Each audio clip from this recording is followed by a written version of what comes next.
మొన్న ఒక ఇంటర్వ్యూ చూస్తున్నా, హిట్ 3 ఇంటర్వ్యూ చూస్తున్నా.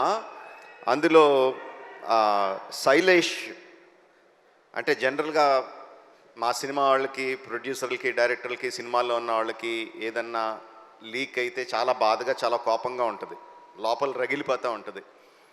అలాంటిది దాని గురించి జర్నలిస్ట్ని అడిగిన మాట్లాడడానికి చాలా కోపం రావాల్సింది పోయి, లోపల ఉందేమో కోపం, చాలా కంట్రోల్డ్గా, చాలా మెచ్యూర్డ్గా, చాలా కూల్గా, అంత సటిల్గా మాట్లాడిన తీరు నన్ను చాలా ఆకట్టుకుంది. You earn my respect Shailesh. చాలా చాలా బాగా మాట్లాడావు.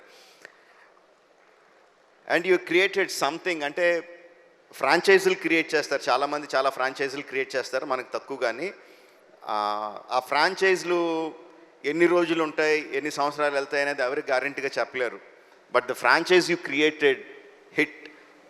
ద ఫస్ట్ కేస్ అని క్రియేట్ చేసిన వెంటనే ఏం చెప్పకుండానే ఎవ్రీ వన్ నోస్, అవును ఫస్ట్ కేసు ఉందంటే second case, third case, fourth case, fifth case అనంతంగా ఉంటాయి కదా అని ఆటోమేటిక్గా థాట్ వచ్చేస్తుంది. Because police cases are unending, ఎన్నన్నా చేయొచ్చు దాంట్లో.